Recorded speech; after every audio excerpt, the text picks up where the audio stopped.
SLBC tunnel ప్రమాదానికి సంబంధించి CM Revanth రెడ్డికి ప్రధాని ఫోన్ చేశారు. ప్రమాదంపై ఆరా తీశారు.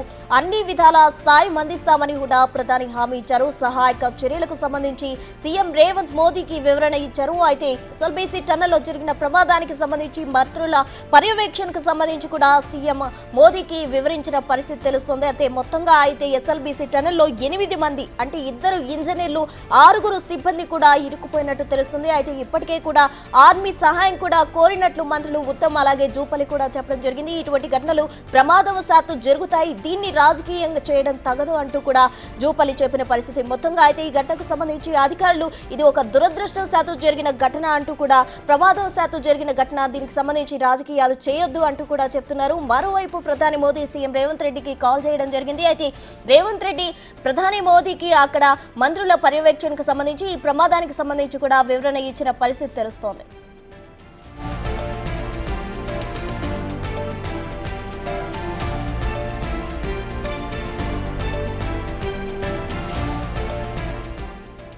ఎస్ఎల్బీసీ టన్నల్ ప్రమాదానికి సంబంధించి ప్రధానమంత్రి నరేంద్ర మోదీ సీఎం రేవంత్ రెడ్డి కాల్ చేశారు. పూర్తి వివరాలు మా ప్రతినిధి వాసుదేవ్ అందిస్తారు. వాసు,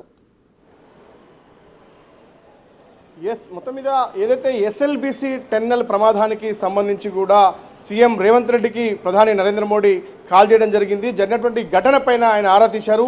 సహాయ సహకారం అందించేందుకు సిద్ధంగా ఉన్నామంటూ కూడా ఆయన ముఖ్యమంత్రికి హామీ ఇచ్చారు. ప్రధానంగా ఎన్డీఆర్ఎఫ్ టీంను కూడా తక్షణమే పంపిస్తున్నామని చెప్పారు. ఎలాంటి సహాయం కావాలన్నా అడగాలని కూడా కోరారు. అయితే ముఖ్యమంత్రి ఇప్పటికే అక్కడ ఉన్నటువంటి మా 2 మంత్రులు అక్కడే ఉన్నారు, సహాయక చర్యలు ప్రారంభించారని కూడా ఆయన ముఖ్యమంత్రికి వివరించారు. అక్కడ 8 మంది ఆ ప్రమాదంలో చిక్కుకున్నారని కూడా చెప్పారు. వాళ్ళంతా కూడా వివిధ రాష్ట్రాలకు చెందినటువంటి 2 ఇంజనీర్లతో పాటు మరికొంతమంది కార్మికులు అక్కడ చిక్కుకున్నారు. వాళ్ళని రెస్క్యూ చేయడానికి ప్రత్యేక కార్యక్రమాలు చేపట్టాము. ఇప్పటికే ఒక ఐజీ స్థాయి అధికారితో పాటు జిల్లా ఎస్పీ అక్కడే ఉండి సహాయక చర్యలు చేస్తూ ఉన్నాడు. సంఘటన జరిగినటువంటి తీరుకు సంబంధించి ఆయన ప్రధానమంత్రికి వివరించారు. ప్రస్తుతం అయితే అక్కడ రెస్క్యూ ఆపరేషన్ కొనసాగుతుందని చెప్పారు.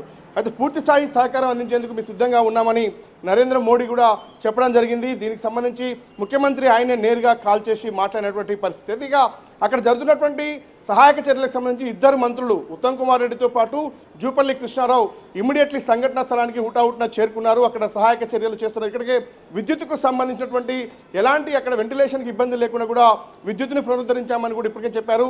వాళ్ళు 14 కిలోమీటర్ల దగ్గర ఎక్కడైతే ఆ దోమలపెంట ప్రాంతంలో సంఘటన జరిగిందో అక్కడికే అధికారులు కూడా చేరుకున్నారు. మొత్తం పూర్తి స్థాయిలో కూడా ఆర్మీ స్థాయి అధికారులను కూడా రప్పిస్తున్నాం. అయితే ప్రధానంగా కూడా ఇలాంటి టెన్నల్లో ప్రమాదం జరిగినప్పుడు సహాయక సహకారాలు అందించేటువంటి ఒక టీం ఉత్తరప్రదేశ్ నుంచి కూడా ఈరోజు రాత్రికి చేరుకుంటుంది. ఇక ఆర్మీకి సంబంధించినటువంటి ఒక రెస్క్యూ ఆపరేషన్ టీం కూడా అక్కడికి రాబోతుంది. ప్రస్తుతానికైతే హైడ్రాకి సంబంధించి కావచ్చు, ఇక్కడ మన దగ్గర అందుబాటులో ఉన్నటువంటి టీములు కూడా ఇప్పటికే రంగంలోకి దిగాయి. అక్కడ ఉన్నటువంటి విద్యుత్ శాఖతో పాటు వివిధ అగ్నిమాపక సిబ్బందితో పాటు పలువురు రాష్ట్ర ప్రభుత్వానికి సంబంధించిన అధికార యంత్రాంగం మొత్తం కూడా సంఘటనా స్థలానికి చేరుకోవడం జరిగింది. ఆ 8 మందిని ప్రాణాలతో బయటికి తీసుకొచ్చేందుకు సహాయక కార్యక్రమాలు ఇప్పటికే చేపట్టామని ముఖ్యమంత్రి రేవంత్ రెడ్డి ఇప్పటికే నరేంద్ర మోడీ గారికి చెప్పడం జరిగింది. ఎన్డీఆర్ఎఫ్ టీంలను కూడా హుటాహుటిన మేము పంపిస్తున్నామని కూడా మోడీ కూడా ఇప్పటికే హామీ ఇచ్చిన పరిస్థితి. ఇక ఉత్తమ్ కుమార్ రెడ్డి గారు సంఘటనా స్థలంలోనే ఇక్కడి నుంచి హైదరాబాద్ బేగంపేట నుంచి హెలికాప్టర్లో బయలుదేరి హుటాహుటిన అక్కడికి చేరుకున్నారు. చేరుకున్న నేపథ్యంలోనే అక్కడ ఎవరైతే ఆ యొక్క పనులు చేపట్టినటువంటి కాంట్రాక్ట్ కంపెనీతో సమావేశమయ్యారు. సంఘటన జరిగినటువంటి అంశానికి సంబంధించి అంటే ఎక్కడైతే రీసెంట్గా టెన్నల్ తవ్వకాలు మొదలుపెట్టారో అక్కడ నీటి ఊట కొంతకాలంగా ఉంది. అయితే ఉదయం కొంత మట్టి పిల్లలు విరిగిపడ్డ నేపథ్యంలో దాదాపు 40 మంది పైగా కార్మికులు వాళ్ళు ముందే పసిగట్టి బయటికి రాగలిగారు. కానీ ఒక 8 మంది ఎటువైకైతే కూలిందో కూలడానికి అవతల వైపుగా కొంతమంది సిబ్బంది ఉన్నారు. వాళ్ళు ఉదయం 8 గంటలకు లోపలికి వెళ్ళారు. 8:30 ఘటన జరిగినటువంటి పరిస్థితి అక్కడ కనిపించింది. కానీ సమాచారం అందుకున్న తర్వాత మంత్రులందరూ కూడా అక్కడ చేరుకోవడం జరిగింది. జిల్లా ఎస్పీ కూడా సంఘటనా స్థలానికి చేరుకున్నాడు. ప్రస్తుతం అయితే సహాయక చర్యలు కొనసాగుతూ ఉన్న పరిస్థితి. అయితే గాయపడ్డ వారందరికీ కూడా ఇప్పుడే మరికొంతమంది గాయపడ్డారు. వాళ్ళు హుటాహుటిన కూడా ఆసుపత్రికి తరలించి చికిత్స అందిస్తున్నాం, వాళ్ళకి ఎలాంటి ప్రాణాపాయం లేదన్న విషయాన్ని కూడా చెప్పడం జరిగింది. అయితే గాయపడ్డ వారిలో ఒక పీఈతో పాటు ఈఈ కూడా ఉన్నటువంటి పరిస్థితి. వాళ్ళంతా కూడా ఉత్తరప్రదేశ్, జార్ఖండ్ రాష్ట్రాలకు చెందినటువంటి వారు. మరొకరు గురుప్రీత్ సింగ్ అని చెప్పేసి కార్మికుడు పంజాబ్ రాష్ట్రానికి. మరికొందరు చూసినట్టయితే కాశ్మీరు, ఎందుకంటే అన్ని రాష్ట్రాలకు సంబంధించినటువంటి పలువురు ఉత్తరప్రదేశ్, జార్ఖండ్, జమ్మూ కాశ్మీర్ సంబంధించినటువంటి వారు కూడా ఉన్నటువంటి నేపథ్యంలో కూడా ఎవరెవరు గాయపడ్డారు, అక్కడ ఎవరెవరు ఉన్నారో కూడా పూర్తిస్థాయి ఘటనపైన జరిగినటువంటి విషయాలన్నీ కూడా సీఎం రేవంత్ రెడ్డి ప్రధాని నరేంద్ర మోడీకి వివరించారు. ఇక సహాయక చర్యలకు సంబంధించి చూసినట్టయితే ఇప్పటికే అక్కడ అగ్నిమాపక శాఖతో పాటు డీజీ ఆధ్వర్యంలో రెస్క్యూ టీములు అక్కడ పనిచేస్తూ ఉన్నాయి. ఇక హైడ్రాక్ సంబంధించిన అధికారులను కూడా ఇటీవల కాలంలో హైడ్రాక్ పలు ఆపరేషన్లు హైదరాబాద్ నిర్వహిస్తున్న నేపథ్యంలో కూడా ఎన్డీఆర్ఎఫ్ టీంలకు సంబంధించినటువంటి ఆ టీములు కూడా బయలుదేరి వెళ్తున్నటువంటి పరిస్థితి కనిపిస్తూ ఉంది. ఇక విద్యుత్ శాఖ అధికారులు ఇప్పటికే అక్కడ పూర్తి స్థాయిలో టెన్నెల్ లోపల విద్యుత్తుని ఎలాంటి అంతరాయం లేకుండా కూడా అందిస్తున్న పరిస్థితి. ఇక ఆక్సిజన్ కూడా ఇప్పటికే గతంలోనే ఆక్సిజన్ లైన్ ఉన్న నేపథ్యంలో ఆక్సిజన్ కూడా పునరుద్ధరించారు. అయితే ఎలాంటి లోపల ఉన్న వారికి దగ్గర చేరుకోవడానికి మరికొంత సమయం పట్టే అవకాశం ఉంది. వాళ్ళందరినీ కూడా చేరుకున్న తర్వాత కూడా మట్టి చర్యలు కూడా తొలగించి వాళ్ళను సేఫ్గా బయటకు తీసుకొచ్చే ప్రయత్నాలు చేస్తున్నామని ఉత్తమ్ కుమార్ రెడ్డి అక్కడే ఉండి మొత్తం పర్యవేక్షిస్తున్న పరిస్థితి కనిపిస్తూ ఉంది.